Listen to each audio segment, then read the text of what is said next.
Vamos abrir então as nossas Bíblias em Efésios 4.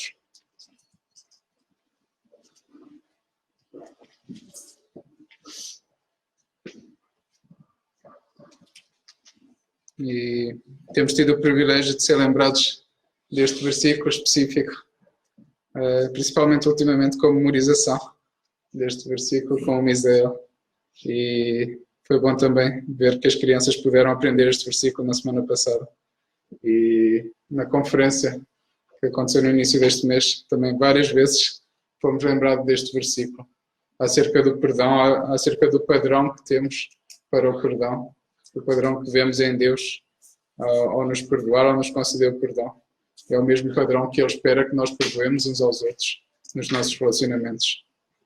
E esta expressão que neste versículo é visível é muito clara. Este como também. O versículo diz assim: antes sede uns para com os outros benignos, misericordiosos, perdoando-vos uns aos outros, como também Deus vos perdoou em Cristo. Então, este como também, esta relação que existe entre a ideia que vem atrás e o que se segue, ajuda-nos então a entendermos. É isso que Deus espera de nós. A forma como nós fomos perdoados, que nós também vamos perdoar aqueles que nos ofenderam, que nós vamos perdoar então as ofensas dos outros. E gostaria então de começar por lembrar algumas ideias acerca da carta aos Efésios, a forma como ela foi escrita, o momento também que ela foi escrita. Nós tivemos há algum tempo atrás a possibilidade de passar por todos os livros das Escrituras de forma em panorama, e a carta aos Efésios foi uma das que pudemos estudar. E o propósito desta carta é encorajar e desfrutar da posição privilegiada da Igreja em Cristo, a sua aplicação na vida cotidiana para Cristo no mundo. E a sua mensagem é: privilégios espirituais no Cristo exaltado devem levar o corpo ao crescimento em união, à santificação na vida diária e ao triunfo no conflito espiritual. Apesar de ser uma carta dirigida à Igreja e com muitas verdades, muita doutrina acerca do Evangelho, acerca daquilo em que fomos alcançados em Jesus Cristo, e essa expressão em Cristo ocorre muitas vezes nesta carta. Ela é cheia de exemplos práticos de como nós nos devemos revestir de Jesus Cristo nas nossas vidas para mostrarmos a glória de Deus, para mostrarmos a glória de Deus ao mundo. E é muito clara nesses exemplos práticos, então. E esta expressão em Cristo, tal como lemos no versículo anterior, em Efésios 4:32, vos perdoou em Cristo. Existem muitas outras expressões ao longo desta carta com esta mesma terminologia ou semelhante, em Cristo. E é importante isso, porque é em Cristo nós somos salvos, é em Cristo que nós somos justificados, é em Cristo que nós somos perdoados. Então é uma expressão bastante importante ao longo desta carta. E à semelhança de outras cartas, o momento em que esta carta foi escrita é quando Paulo estava preso. E isso é importante também para vermos. Não é um momento fácil da vida dele, mas ele ainda assim mostrava a alegria, lembrava a alegria que tem no Senhor. Ele demonstrava a esperança que tem em Deus. E ainda na prisão, num tempo de sofrimento, ele edificava e instruía outras igrejas naquela região. E à semelhança de Efésios, Colossenses é uma outra carta que também foi escrita na prisão. E nos assuntos que são tratados é muito semelhante a esta. Parte do texto que nós vamos ler hoje está também muito semelhantemente descrita nessa carta aos Colossenses. Então há muitas semelhanças nestas cartas e elas foram então dirigidas a igrejas distintas, mas elas são válidas para os nossos dias hoje. Nós que somos corpo de Cristo, nós que somos a igreja de Cristo, é válida também para nós. Todas estas cartas não iam especificamente somente para aquelas igrejas, mas eram depois circulares, eram depois lidas também nas congregações ali em redor, para a edificação do corpo, porque é aquilo que o Senhor espera da sua igreja, que nós podemos aprender aqui. E alguns pontos-chave que nós tínhamos lido quando estudámos Efésios, assim, de forma panorâmica, nós vimos as ideias principais. E aquilo que é falado nesta carta é a segurança do cristão, que descansa na soberania de Deus. Essa escolha que Deus fez antes da fundação do mundo. Essa escolha que Deus fez em salvar a sua igreja. E isso através do sacrifício de Cristo e no selo do Espírito Santo. Quem pode roubar ou perder tal salvação? É uma das questões que nós somos levados a colocar. E quando lemos Romanos, já não há nenhuma condenação para aquele que está em Cristo. Quando lemos em Romanos recentemente esse texto, e quando lemos que não há nada que nos possa separar do amor de Cristo. Então, vemos essas ideias similares entre todas estas cartas. Mas é o Espírito Santo que está a guiar, é o Espírito Santo que está a guiar Paulo nestas palavras. E vemos então essa coerência entre todas elas. E um outro ponto é que esta nova vida que nós recebemos de retidão precisa ser sustentada pela atitude interior de amor na qual os crentes imitam o amor, o modelo sacrificial de Cristo, e rejeitam o estilo de vida egoísta que antes adotavam e que levava a todo tipo de impureza e imoralidade. Isto é um outro dos pontos e está muito presente. Então, a vida prática, a salvação em Cristo vai produzir evidências visíveis na nossa vida e vai nos levar a rejeitarmos o nosso antigo eu, a nossa velha natureza, aquela natureza que nos levava ao pecado, e a chegarmos a Cristo e a mostrarmos Cristo nas nossas vidas. Então, não é suficiente ter o conhecimento das doutrinas da fé. Isso é um outro ponto que nós vimos também quando estudamos a carta. É necessário ter um comportamento condizente com a nossa alta posição em Cristo. E nós que estávamos lá no fundo, no pecado, aprisionados no pecado, fomos elevados juntamente com Cristo. E um dia seremos glorificados, seremos levados à glória. Nós seremos feitos à imagem, à semelhança de Jesus Cristo, com pureza, sem pecado. Estaremos um dia na glória também. E não é apenas algo intelectual, algo que se passa na nossa mente. É algo que depois vai produzir evidências, vai produzir frutos nas nossas vidas. E um outro ponto ainda, o estilo de vida dos crentes deve ser caracterizado por sabedoria, aquela cuidadosa aplicação do conhecimento espiritual a situações práticas da vida.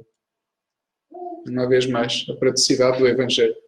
O Evangelho não é para ser apenas pensado, falado, é para ser vivido com evidências práticas.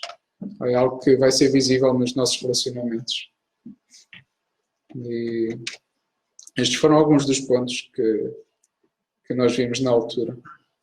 E este quadro fez muito sentido também, porque quase toda a carta é com base nestes contrastes que existem entre a nossa velha natureza, entre aquilo que nós éramos sem Cristo e aquilo que nós nos tornámos em Cristo, através de Cristo, através da obra de Cristo nas nossas vidas.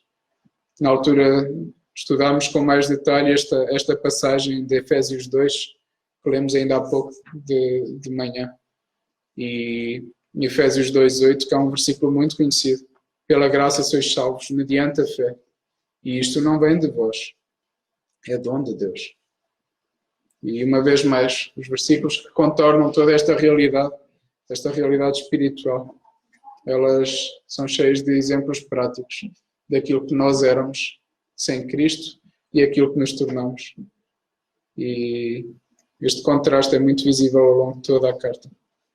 E vemos sempre, então, a escravidão do pecado, o que o pecado produz nas pessoas, escravizando-as, agarrando-as, e aquilo que Cristo fez, libertando-as para adorar, para refletirem a sua imagem neste mundo, para serem luz neste mundo.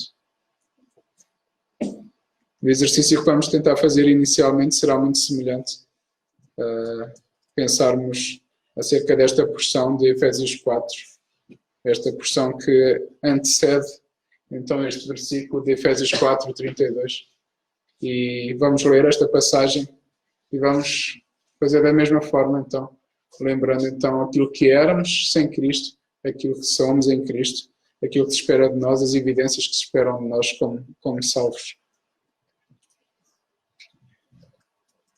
Então, essa importância de, como temos estudado sempre, vermos o contexto dos versículos que estamos a citar. Quantas vezes nós memorizamos versículos e depois usamos fora de contexto e temos que mudar isso, temos que tomar essa atenção, lembrarmos sempre o contexto em que o versículo foi escrito e lembrarmos a que é que se aplica, de que forma é que ele foi escrito, a quem é que estava a ser dirigido e em que contexto é que estava. E é isso que vamos fazer agora com os versículos anteriores, então, para não isolarmos o versículo 32.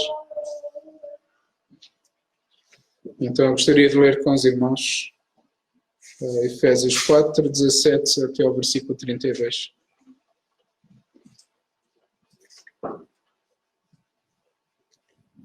Nós poderíamos ler o capítulo todo, a carta toda, para entender verdadeiramente todo este contexto. Felizmente o tempo não nos permite, neste momento aqui, analisarmos todo o conteúdo. Mas vamos nesta secção, esta secção que se relaciona muito acerca de revestirmos, de nos despojarmos em primeiro lugar daquilo que éramos e de nos revestirmos de Cristo.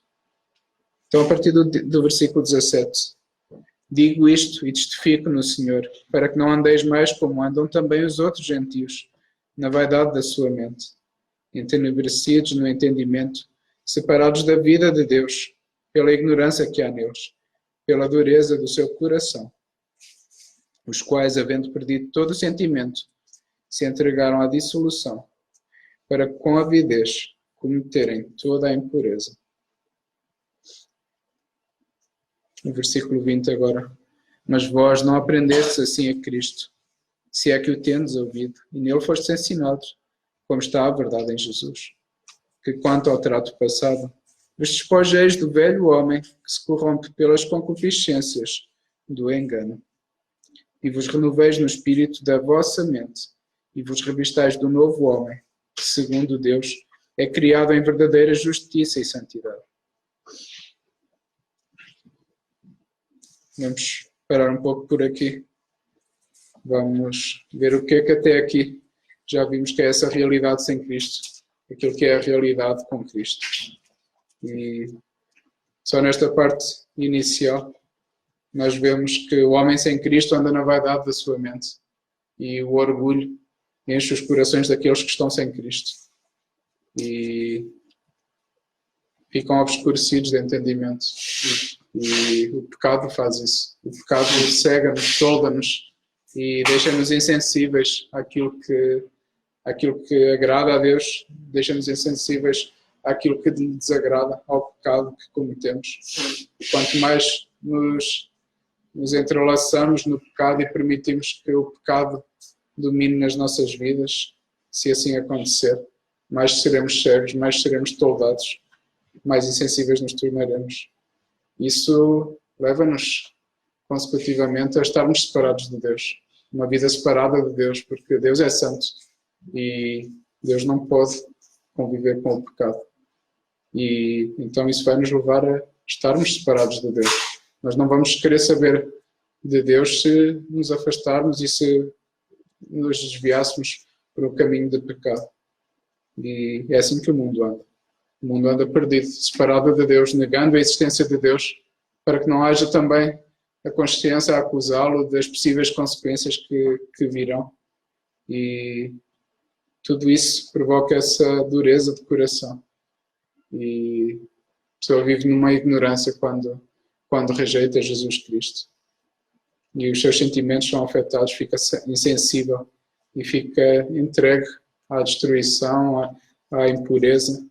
E todas as consequências que temos visto na carta aos Romanos, as consequências que o pecado traz, trazendo a ira de Deus, trazendo a condenação de Deus. E então essa corrupção que vem pelo engano do pecado. Mas nós que estamos em Cristo, nós sabemos que já não há condenação para nós. Nós fomos salvos e Jesus Cristo pagou o preço por nós. E por isso mesmo Isso nos vai constranger a vivermos para lhe agradar, vai nos constranger, nos levar a vivermos vidas que lhe agradem. E nós não mais vamos querer viver como vivíamos antes, em pecado, mas nós vamos querer dar evidências, mostrar ao Senhor com uma atitude de gratidão. E não para obter a salvação, porque isso já foi obtido na cruz pelo sacrifício de Jesus. Mas constrangidos pelo amor com que fomos amados, com o perdão que recebemos. Então vamos viver vidas que agradam ao Senhor. Então o homem com Cristo não deve viver mais como os outros gentios, aqueles que não são salvos. E o homem que está com Cristo conhece Cristo, conhece a voz de Cristo, conhece as palavras que Cristo revelou nas Escrituras e que usou estes apóstolos para deixarem escrito. E conhece a Deus, conhece e ouve a voz de Cristo. E deixa-se ensinar, segundo essa verdade, que é a verdade em Jesus Cristo. O Evangelho, a verdade do Evangelho ensina-nos a viver e transforma as nossas vidas. Transforma quando nos deixamos transformar pelo Santo Espírito. E somos chamados diariamente a nos despojarmos do velho homem. Porque a velha natureza vai tentando ganhar vida em nós e existe uma luta constante com o pecado enquanto estivermos aqui na Terra. Mas podemos decidir honrar ao nosso Deus. Nos despojarmos então do velho homem e sermos renovados. A nossa mente renovada, lembrando aquele versículo em Romanos 12, transformarmos, renovarmos a nossa mente através da mensagem do Evangelho. Esse texto é muito claro relativamente à renovação da mente. E não só abandonarmos o pecado, não só renovarmos a nossa mente, mas nos revestirmos. E revestirmos do quê? E Jesus Cristo, revestirmos dos atributos de Cristo, aquilo que Ele foi, aquilo que o Seu Santo Espírito nos capacita a ser. Nos revestirmos então do novo homem, que é criado segundo Deus, em verdadeira justiça e santidade. Aquilo que aprendemos pelo exemplo de Jesus Cristo é para trazermos para as nossas vidas hoje.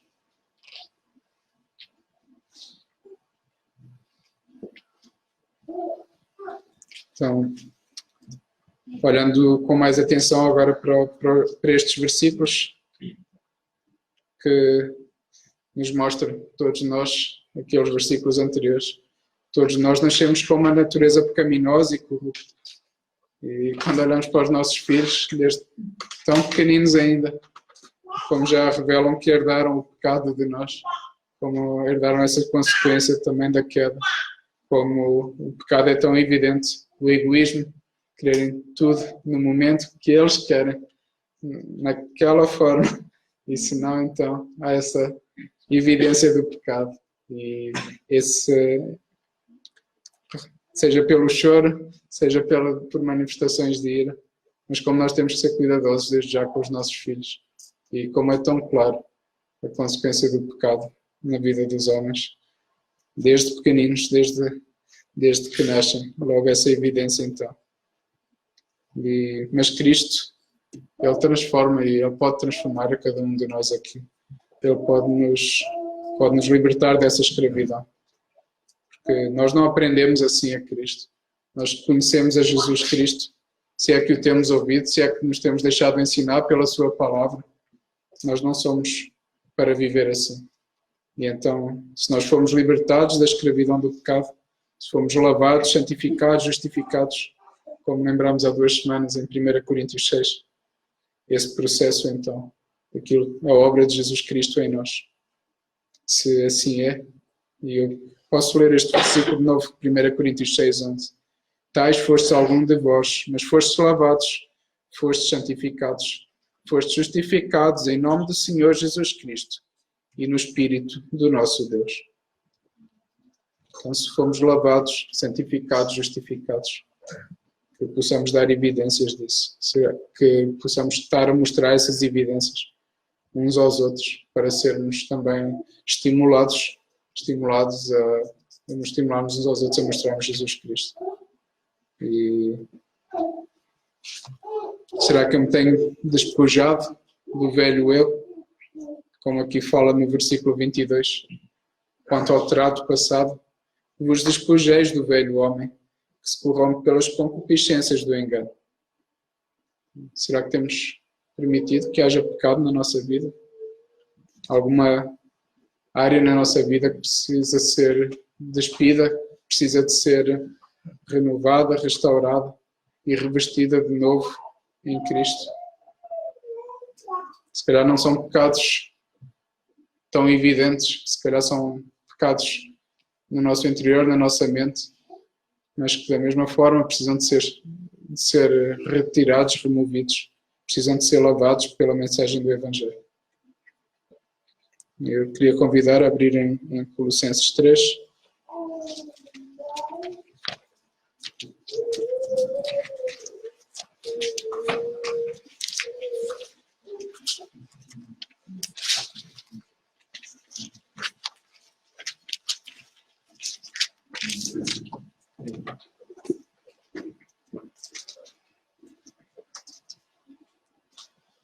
E este texto é muito paralelo, é muito semelhante a este que nós estamos a ler de Efésios 4.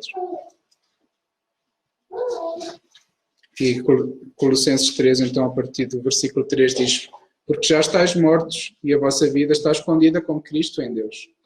Quando Cristo, que é a nossa vida, se manifestar, então também vós vos manifestareis com Ele em glória. Mortificai, pois, os vossos membros que estão sobre a terra: a fornicação, a impureza, a afeição desordenada, a vil concupiscência, a avareza, que é a idolatria, pelas quais vem a ira de Deus sobre os filhos da desobediência, nas quais também em outro tempo andastes, quando vivias nelas. Então, se calhar, eventualmente, nenhum de nós estará a ter uma luta com estes pecados para os quais a ira de Deus vem de uma forma diferente, como temos lido em Romanos também. Mas, se calhar, há outros pecados na nossa vida dos quais nós temos que nos despojar. E a lista continua e poderia continuar muito mais quando nós somos confrontados pelo padrão de santidade e perfeição do nosso Deus. Mas quando vemos no versículo 7, nas quais também em outro tempo andavais quando vivias nelas, e depois continua no 8, mas agora despojai-vos também de tudo. Então, não somente estes pecados que são considerados pelas suas consequências e aos nossos olhos como sendo mais graves, mas também despojemos-nos de tudo, da ira, da cólera, da malícia, da maledicência, das palavras torpes da vossa boca. Não mentais uns aos outros, pois que já vos despistes do velho homem com os seus feitos. E continua então. E vos vestistes de novo, que se renova para o conhecimento, segundo a imagem daquele que o criou. Então, se calhar aqui já nos encaixamos melhor. E quantas vezes nós demonstramos ira nos nossos relacionamentos, nós entramos em maledicência, ou dizemos palavras torpes, palavras que não trazem edificação a alguém, que trazem ofensa. Quantas vezes nós não dizemos a verdade ou ocultamos a verdade e, portanto, não estamos a nos revestir de verdade. Quantas vezes nós desonramos a Deus, desonramos aquele que nos salvou, desonramos o nome de Jesus Cristo no nosso testemunho.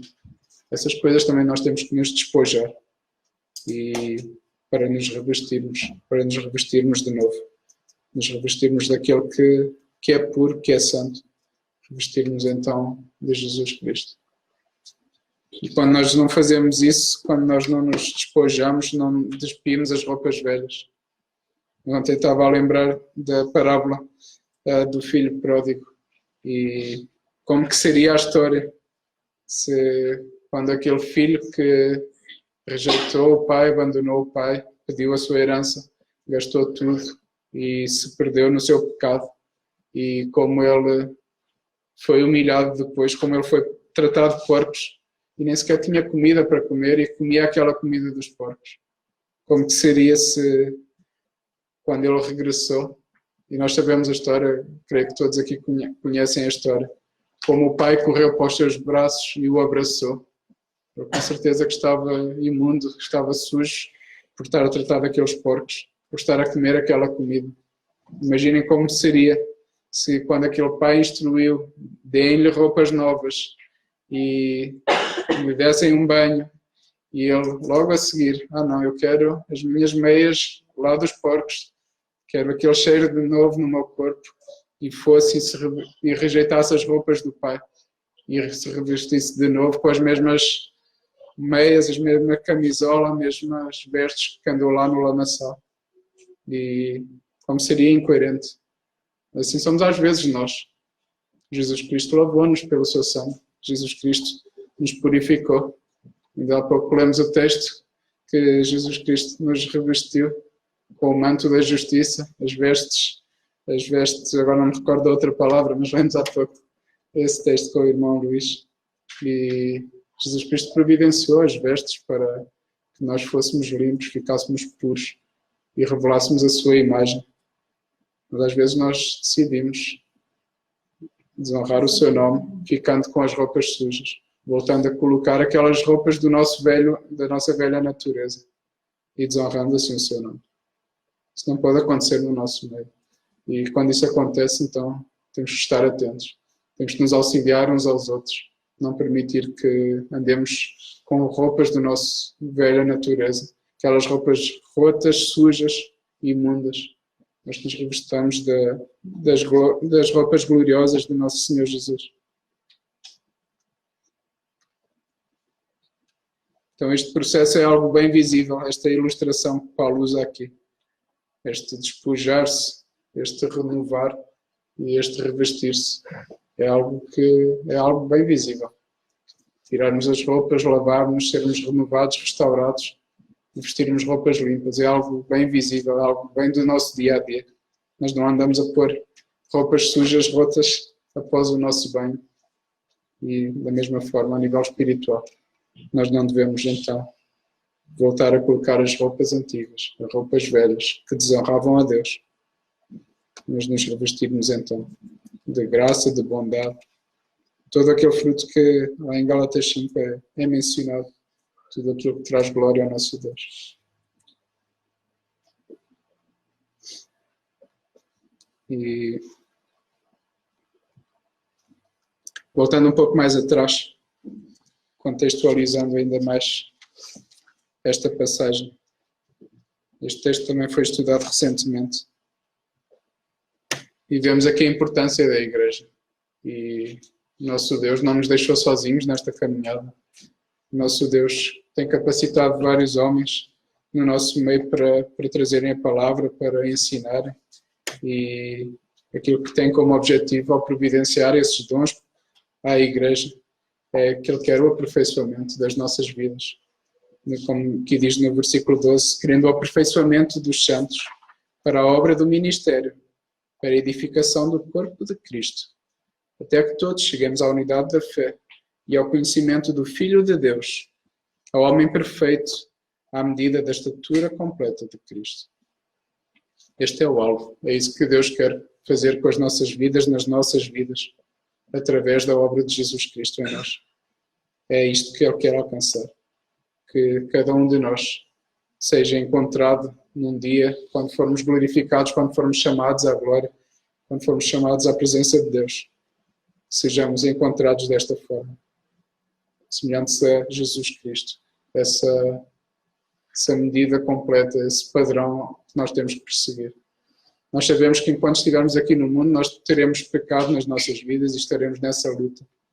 Aquilo que não pode acontecer é nos conformarmos e nos deixarmos na nossa condição atual. Mas devemos procurar constantemente essa semelhança a Jesus Cristo.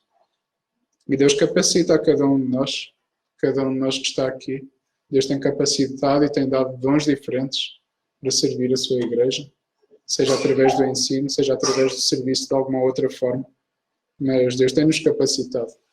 E cada um de nós é chamado então a edificar o corpo da forma como pode, se é através do ensino, se é através do serviço, se é através da oração, se é através da visitação, se é através da admoestação, de repreensão.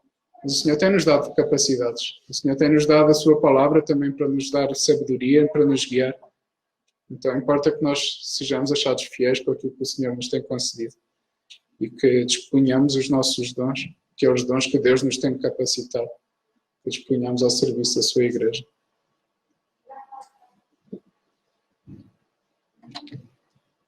Voltando então na sequência ao versículo 25. Aqui Paulo deixa algumas instruções bem práticas de como nos devemos despojar, renovar e revestir. E não é suficiente deixarmos o pecado, abandonar o pecado. Já tínhamos falado nisso há pouco. Mas temos que nos revestir daquelas obras que Jesus Cristo nos dá, daquilo que Jesus Cristo quer que nós façamos, para que Ele seja honrado, o seu nome seja honrado. Então, Efésios 4, versículo 25. Por isso deixai a mentira, falai a verdade, cada um com o seu próximo, porque somos membros uns dos outros. Irai-vos e não pequeis, não se ponha o sol sobre a vossa ira. Não deis lugar ao diabo, aquele que furtava. Não furte mais. Antes trabalhe, fazendo com as mãos o que é bom, para que tenha o que repartir com o que tiver necessidade. E aqui vemos então claramente essa necessidade de nos revestirmos de Cristo. É substituir o mal pelo bem e não simplesmente abandonar o mal. Porque simplesmente abandonarmos o mal, haverá outro mal que irá substituí-lo. Mas temos que substituí-lo pelo bem. E a lista poderia continuar com vários exemplos. E ela continua aqui, mas poderia continuar muito mais em outras áreas da nossa vida. Importa então quando nós somos confrontados com um pecado, quando Deus nos convence de um pecado, seja através da sua palavra, seja através de algum confronto que algum irmão nos faz e que nos vem trazer a sua palavra, seja de que forma for. Importa então que nós saibamos então o que é que eu tenho que substituir. Eu vou abandonar este pecado, sim, mas eu tenho que o substituir por algo. De que forma eu poderei trazer edificação ao corpo de Cristo? De que forma é que eu poderei servir? De que forma é que eu poderei abandonar o egoísmo, substituí-lo por serviço ao corpo de Cristo, por exemplo? De que forma eu poderei abandonar a mentira, arrepender-me da mentira que cometi e falar a verdade? Então, de que forma eu poderei abandonar a ira amargurada, aquela que dura e perdura durante vários anos? Por vezes as situações, e em Portugal a amargura é muito comum, em quantas e quantas vezes nós ouvimos idosos falar de ofensas quando eram crianças e que não foram perdoadas. Como é importante nós lembrarmos essas pessoas do Evangelho. Como é importante lembrarmos daquilo que elas foram perdoadas. E cada um de nós merecia a punição de Deus, mas Ele tratou-nos com misericórdia. É muito importante nós lembrarmos essas pessoas do Evangelho. Então, Efésios 4, versículo 29, continua com alguns pecados que têm de ser abandonados e revestidos. E não saia da vossa boca nenhuma palavra torpe, mas só a que for boa para promover a edificação, para que dê graça aos que a ouvem. Não entristeçais o Espírito Santo de Deus, no qual estáis selados para o dia da redenção. Então, o nosso objetivo principal em todas as nossas coisas deve ser amarmos ao nosso Deus em primeiro lugar, honrarmos ao nosso Deus, buscarmos fazer tudo para a sua glória e depois, então, amarmos ao nosso próximo como a nós mesmos. E são os 2 mandamentos que Jesus Cristo nos deixou. São apenas 2 e como é tantas vezes nos nossos relacionamentos diários, como tantas vezes é difícil nós estarmos alinhados, nós estarmos então cumprindo aquilo que é a expectativa do nosso Deus. Então, se o objetivo primário é honrarmos a Deus e não entristecermos o Espírito Santo de Deus, é para mostrarmos aquilo com que fomos alcançados. É para trazermos glória ao nosso Deus. Lembrarmos que não foi pelo meu mérito, não foi pelas minhas obras que eu fui salvo. Não foi porque Deus tinha planeado algo de bom para mim. Foi simplesmente porque Jesus Cristo decidiu revelar-se misericordioso para comigo e me perdoar aquelas ofensas que eu havia cometido.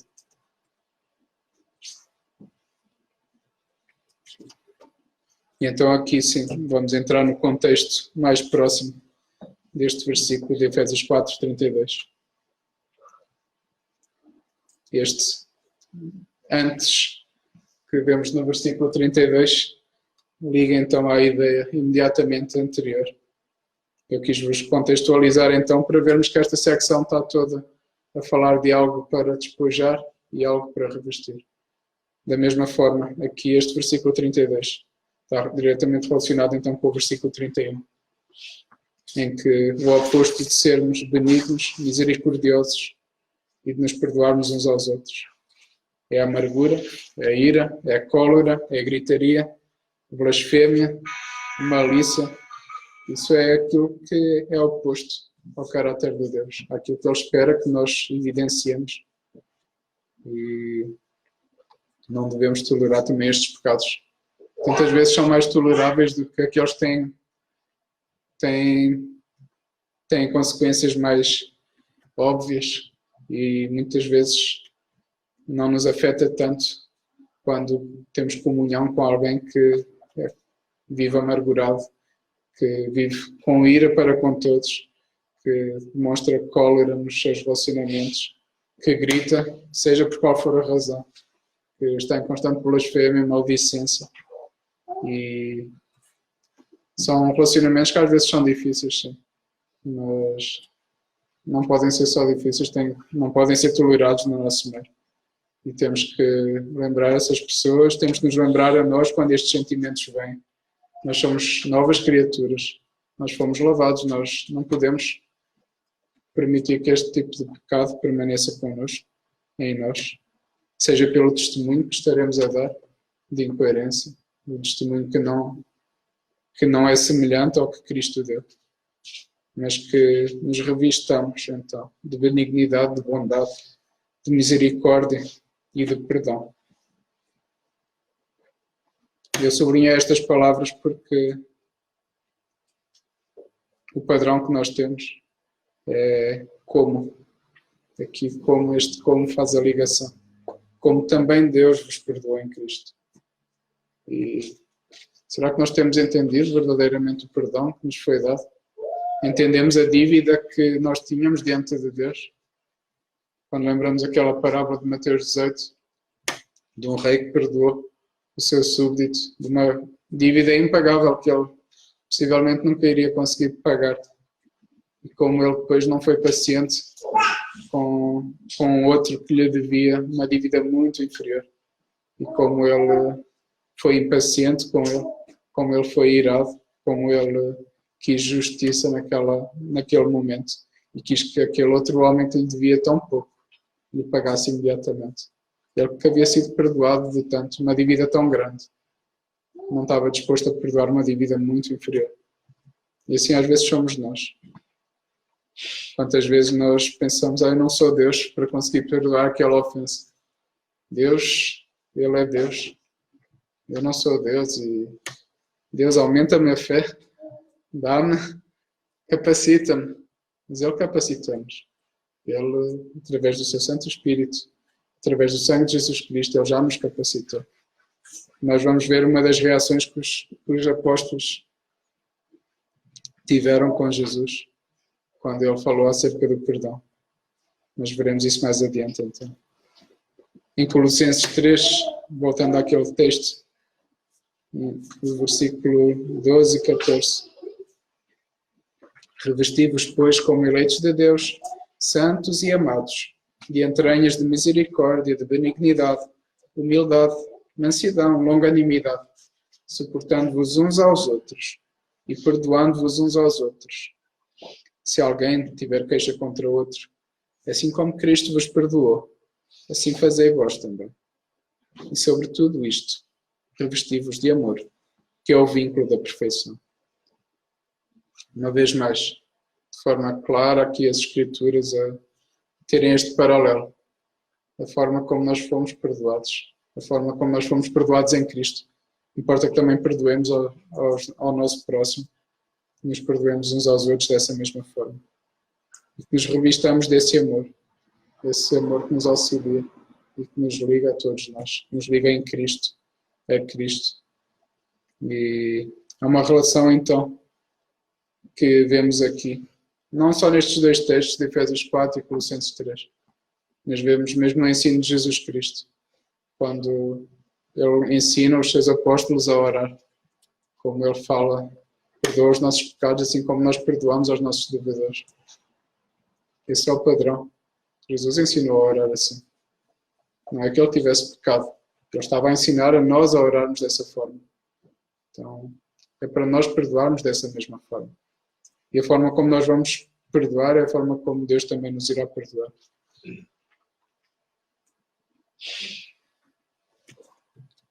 A nossa antiga natureza impulsiona-nos a demonstrar todas essas demonstrações pecaminosas, como a amargura, a ira, a cólera, a gritaria, a blasfémia, a murmuração, a malícia. Temos então que nos despojar disso, nos revestindo então daquilo que agrada o caráter de Deus e amarmos ao nosso Deus em primeiro lugar, amarmos ao nosso próximo como a nós mesmos, tendo esse exemplo de amor e de perdão e de misericórdia de nosso Senhor Jesus Cristo.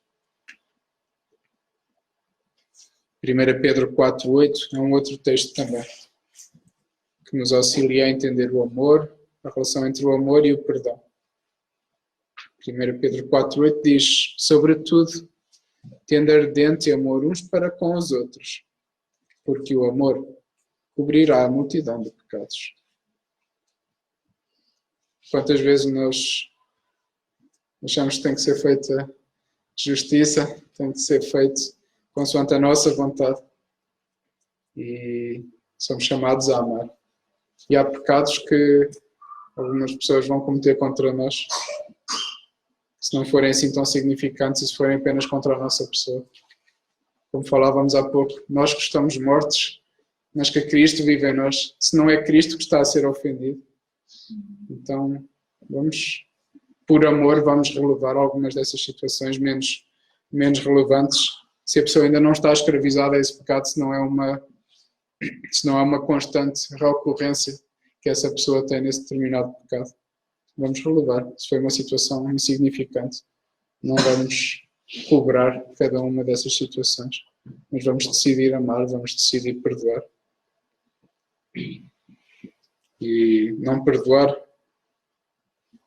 a consequência é amargura, é guardarmos rancor. E nos episódios futuros que passarem por uma pequena ofensa, virá todo um passado de pecado, todo um passado de ofensas. Se não houve perdão a ser concedido, então essa amargura irá escravizar a pessoa. E a pessoa estará escravizada àquele passado e não se irá libertar. Então é aí a solução. Jesus Cristo, entender o Evangelho. Lembrar a dívida que nos foi perdoada. Lembrarmos o perdão que recebemos de Cristo.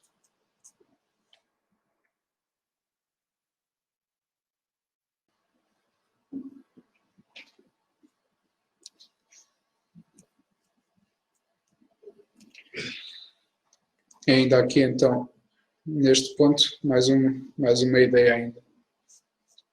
E isso acontece muitas vezes em relacionamentos e quando vemos pessoas que estão constantemente a lembrar o passado. Então essa necessidade de nós falarmos da mensagem do Evangelho, lembrarmos de perdão. E se a pessoa vive constantemente em amargura, se vive constantemente amargurada, essa necessidade de nós confrontarmos com a mensagem do Evangelho. Porque essa pessoa não viva aprisionada, mas seja libertada por Jesus Cristo. Que Jesus Cristo possa então fazer essa obra nas pessoas. E a necessidade então de intercessão, e a necessidade às vezes de confronto, essa necessidade de nos relembrarmos uns aos outros a mensagem do Evangelho. Estes textos que aqui estão, o primeiro segue-se logo a seguir ao momento em que Jesus Cristo ensinou a orar, em Mateus 6. Vemos estas condicionantes, este se também. Estas ideias são muito importantes, nós termos esse entendimento claro daquilo que está aqui a ser dito. Porque se perdoardes aos homens as suas ofensas, também vosso Pai Celestial vos perdoará a vós. Se também. Essa condição. Agora o inverso. Versículo 15, logo a seguir. De novo, se também. Se, porém, não perdoardes aos homens as suas ofensas, também vosso Pai vos não perdoará as vossas ofensas. Relacionando este texto com aquela parábola que ele conta mais à frente, daquele rei que perdoou uma dívida tão grande. E esse que foi perdoado não perdoou o seu próximo, de uma dívida tão inferior. É assim que Deus nos vê. Nós fomos perdoados de uma dívida tão grande. Nós estávamos condenados à morte. Se Jesus Cristo não tivesse intervido, se Jesus Cristo não tivesse ido à cruz, aquilo que nós merecíamos era a morte. O salário do pecado é a morte. Mas o dom gratuito de Deus é a vida eterna. Lembrarmos essa esperança. Aquilo que Deus dá gratuitamente, misericordiosamente, sem nós merecermos. Não é mérito nosso. É a vida eterna. Ele dá-nos isso porque Jesus Cristo pagou o preço. E então, lendo este versículo, Mateus 18, 35. Assim vos fará também meu Pai Celestial, se de coração não perdoares cada um a seu irmão as suas ofensas. Então, a importância de nós perdoarmos uns aos outros, não guardarmos amargura, mas decidirmos diante de Deus, assim como Jesus Cristo fez na cruz, quando estava a ser crucificado. Pai, perdoa-lhes porque eles não sabem o que fazem. O pecado estava a toldá-los, estava a cegá-los. Estevão seguiu muito bem, entendeu muito bem essa mensagem de Jesus Cristo. Quando ele estava a ser apedrejado por testemunhar de Jesus Cristo, estava a ser morto, antes dele morrer, ele também clamou ao Pai, clamou a Deus, dizendo: Pai, não lhes imputes esta culpa. Dessa mesma forma, ele entendeu a mensagem do Evangelho. Não é que ele tenha concedido o perdão às pessoas não houve qualquer sinal de arrependimento. Mas diante do Pai, essa culpa foi retirada. E assim deve ser connosco. Antes de nós irmos ter com um irmão que nos ofendeu, que pecou contra nós, nós devemos ter essa consciência tranquila diante de Deus. Pai, eu sei que pequei contra ti muito mais grave do que esta ofensa que me fizeram a mim. E eu, entendendo esse perdão, eu diante de ti, ó Pai, eu perdoo aquela pessoa, aquela ofensa que me foi feita. E então, aí sim, aí estamos prontos para tomar o próximo passo. Mateus 18 é claro, nos princípios, Jesus, antes de ensinar esta parábola, Jesus ensinou acerca da forma como nós devemos confrontar amorosamente o nosso irmão. Como nós devemos visar a reconciliação, fazer essa pessoa olhar para si mesma, para o pecado que cometeu, dar essa oportunidade de se arrepender, confessar o seu pecado diante de Deus, abandonar o pecado. Nós sabemos o resto do processo. Se essa pessoa não nos ouvir, vamos buscar auxílio, vamos buscar algumas testemunhas, vamos buscar alguém que nos auxilie a demonstrar o pecado àquela pessoa. Se essa pessoa se recusar em reconhecer o seu pecado, em abandonar o seu pecado, em se arrepender. Então, isso é uma evidência que talvez aquela pessoa não tenha entendido o perdão de Deus. Talvez aquela pessoa não tenha entendido a dívida que foi perdoada. Aquela pessoa necessita do Evangelho, necessita de ouvir a mensagem do Evangelho para ser libertada. Então, esta é a importância de nós mesmos entendermos o perdão, concedermos o perdão àqueles que nos ofendem diante de Deus. E é um perdão incondicional.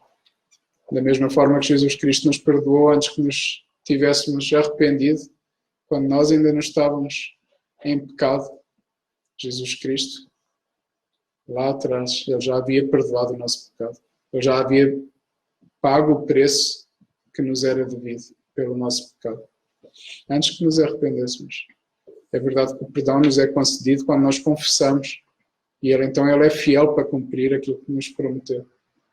Há essa necessidade para que haja restauração do relacionamento com Deus, há necessidade de arrependimento, há necessidade de nós irmos diante de Deus contritos e sabermos aquilo que Ele deseja nos revestir, nos conformarmos com essa imagem. É necessário isso para que haja restauração do relacionamento, mas para que seja de coração perdoado, para que eu esteja disposto a perdoar. É algo incondicional. Assim como Jesus Cristo morreu por mim na cruz. Eu devo estar disposto a perdoar. Não desejar vingança, não desejar manifestações de ira, frieza, distanciamento, mas amar. Eu vou amar aquela pessoa, ela ofendeu-me, mas eu quero amá-la. E por isso então eu vou procurar reconciliar-me com ela. Por isso eu vou confrontá-la. Por isso eu vou querer que ela confesse diante de Deus a sua ofensa. E eu vou querer isso para restaurá-la. Não para eu ganhar a causa, não para que eu tenha razão. Não para que aquela pessoa seja humilhada. Mas é para restaurá-la para Cristo. E em Lucas 17, um tema abordado de forma muito semelhante por Jesus Cristo também. E ficou aqui registado. Olhai por vós mesmos. Atenção.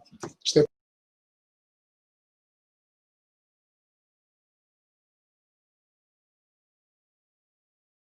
se ele se arrepender, perdoa-lhe. Se pecar contra ti 7 vezes no dia, e 7 vezes no dia vier ter contigo dizendo, arrependo-me, perdoa-me. Disseram então os apóstolos ao Senhor. Acrescenta-nos a fé. Aqui aparentemente os apóstolos entenderam a mensagem, entenderam aquilo que o Senhor estava a dizer, mas achavam-se incapazes de cumprir aquilo. Era algo muito além daquilo que eles poderiam conseguir pela própria vontade. Mas isto mais do que nós vemos pelo contexto, pela resposta que Jesus Cristo dá acerca da fé. Se vocês tivessem fé como um grão de mostarda. Então não é uma questão de Deus aumentar a nossa fé para que sejamos capazes de perdoar. É uma questão de obediência, é uma questão de vamos obedecer ou não ao que o Senhor nosso Deus nos deu, à ordem, à instrução que o Senhor nos dá. Vamos perdoar ou não vamos perdoar? Não é que Deus tenha que fazer algo em nós, nos conceder mais amor, mais graça, mais fé, mais qualquer coisa. Tudo aquilo que necessitava ser alcançado, foi alcançado na cruz. Foi pago na cruz. A dívida foi-nos perdoada. Nós somos chamados a obedecer, a fazer da mesma forma como Jesus Cristo, a perdoarmos aquele que nos ofende. Mas aqui, neste versículo, fica claro essa necessidade de confronto, essa necessidade de repreensão. Nós perdoamos de coração diante de Deus. E no nosso livro, que os homens têm estado a ler, Em Busca de Paz, tem uma figura muito feliz acerca deste ponto. E que mostra esses 2 níveis de perdão. E que mostra aquele perdão que nós temos diante do Pai, diante do nosso Deus, e aquela pessoa está perdoada. E por outro lado, essa necessidade de nós irmos, confrontarmos o pecado, visando então a restauração, visando que aquela pessoa se arrependa, para que nós possamos então conceder o perdão. Isso seria o segundo nível do perdão. Então, perdão nesse relacionamento vertical com Deus, perdão concedido horizontalmente aqui uns com os outros, como resultado do arrependimento. Seja arrependimento após uma confissão espontânea, a pessoa foi convencida pelo Espírito Santo que está em pecado e decide confessar. Seja porque algum irmão teve que ir e repreender, teve que admoestar aquela pessoa, chamá-la à razão, chamá-la ao entendimento de que está em pecado e que necessita de se arrepender. Seja qual for a origem desse arrependimento, dessa confissão, nós somos chamados a perdoar, então, dessa forma, a concedermos o perdão. Estás perdoado. Então, aquela pessoa fica perdoada diante de Deus e então, após o arrependimento, após haver essa evidência de arrependimento, nós concedermos o perdão.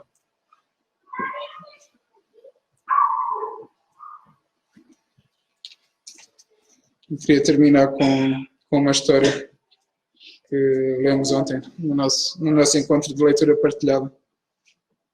Nós temos estado a estudar acerca do perdão, acerca da amargura, acerca da confrontação e a necessidade de confrontação. ou a necessidade de relevarmos os pecados dos que nos ofendem. Ou relevamos ou confrontamos. Sempre que esse confronto é um confronto em amor, é um confronto que visa a restauração com Deus e connosco, a restauração do relacionamento. E esta história é muito interessante porque já por muitas vezes na minha mente eu achava que tinha perdoado as pessoas e eu perdoo-te e diante de Deus perdoar as pessoas. Mas eu não quero mais me relacionar contigo. Eu não quero mais restaurar este relacionamento. E não quero mais saber disso. Não quero mais saber de ti, não te quero ver mais à minha frente. Estás perdoado, mas não vou continuar a investir neste relacionamento. Vou desistir de ti. E quantas vezes isso já aconteceu no passado. E esse entendimento claro do perdão, como me trouxe a me humilhar diante de Deus. E a entender, então, esse perdão que eu tenho que conceder. E havia uma jovem que tinha sido traída pelo seu namorado e pela sua melhor amiga, companheira de quarto. E ambos se tinham relacionado, tinham se encontrado num jantar e isso para ela foi uma grande ofensa. Foi como se foi uma traição de ambos. Porque estavam-se a encontrar sem conhecimento dela. Estavam interessados um no outro quando já tinham um compromisso um com o outro. Isso foi uma ofensa tanto para aquele com quem ela se estava a relacionar como para a sua amiga. E ela viveu durante algum tempo amargurada nessa situação. Mas tiveram a oportunidade de ser acompanhadas através do aconselhamento bíblico, através das escrituras. E como esta situação se pôde resolver. Por um lado, Júlio não aceitou a confrontação, não se arrependeu da ofensa. Ele endureceu-se, seu coração ficou duro e ele não se arrependeu. E, por outro lado, a sua amiga, ela reconheceu a sua ofensa, reconheceu que havia traído a sua confiança, reconheceu, arrependeu-se, confessou diante de Deus, diante da sua amiga e arrependeu-se. Mas havia ainda algo a restaurar. Esse relacionamento tinha sido quebrado. Essa relação de confiança havia sido quebrada. E aqui o autor conta-nos então o que foi necessário para restaurar essa relação. Com Júlio houve confrontação, não houve desejo de reconciliação por parte dele, houve dureza de coração. Houve inclusivamente evidências de não entendimento do Evangelho pelo testemunho dele que se seguiu. E não foi possível restaurar esse relacionamento. Mas aquelas duas amigas que viviam juntas, mas que, como talvez possamos entender, não queria se relacionar com ela da mesma forma, não queria restaurar esse relacionamento. Então foi necessária a intervenção de Deus, a intervenção da palavra de Deus, para convencer a necessidade de perdão. E a forma como aquela outra mulher foi usada por Deus foi lembrando aquilo que Jesus Cristo fez na cruz, o perdão que foi alcançado na cruz. E ela disse assim: tu disseste, eu perdoo-te, mas não quero mais nada contigo. E apesar desta expressão ser compreensível se considerarmos a ofensa, pode até ser compreensível para nós humanos, mas diante de Deus é como aquela parábola que Jesus Cristo contou daquele rei. Deus perdoa-nos de algo muito maior do que essa traição. Quantas vezes nós ofendemos Deus desde o nosso nascimento até o momento agora? E Deus ainda assim revelou a misericórdia. E a solução é então esse entendimento do perdão de Deus. Essa conselheira então confrontou com esta pergunta: consegues imaginar Deus, Pai, dizendo ao seu Filho Jesus: estou disposto a perdoar a Cíntia, estou disposto a recebê-la aqui no céu, mas não quero nada com ela. Sei que você morreu por ela e honrarei o nosso acordo de não condená-la. Mas no que diz respeito a manter algum tipo de relacionamento com ela, isso não acontecerá. Então, o verdadeiro perdão, acompanhado do amor que nós temos entendido em Jesus Cristo nas nossas vidas, visa restaurar o relacionamento. Não apenas perdoar, remover a culpa, mas visa então restaurar o relacionamento. O relacionamento com Deus e o relacionamento horizontal. Entre a parte que ofendeu e a parte ofendida. E esta pergunta foi chave. Foi chave para levar Cíntia a entender o amor de Deus, a entender o perdão que ela havia sido perdoada pela obra de Jesus Cristo. Foi algo crucial naquela vida. E quantas vezes isso tem que acontecer também connosco aqui. E vivemos amargurados com situações que não perdoamos há vários anos. E que os nossos relacionamentos são quebrados, são impactados com essa falta de perdão. E como há necessidade de lembrarmos o perdão, lembrarmos esse perdão que nos foi dado, para também concedermos, para também nos dispormos a conceder isso aos nossos irmãos. Que assim seja, irmãos, nas nossas vidas. Que o Espírito Santo nos tenha confrontado hoje, possamos sondar as nossas vidas, os nossos corações, as nossas mentes, aquilo que tem acontecido nos nossos relacionamentos. Se temos evidenciado Cristo na nossa maneira de ser, na forma como nos amamos uns aos outros, na forma como nos relacionamos, como nos perdoamos uns aos outros. Ou se por outro lado guardamos ira, amargura, rancor, e entramos em maledicência e falamos das ofensas uns para com os outros, mas não tratamos com aquela pessoa que nos ofendeu. Vamos pensar nisso e vamos ser levados a esse verdadeiro arrependimento que o Senhor nos pode dar. Vamos buscar essa restauração uns com os outros, nos nossos relacionamentos.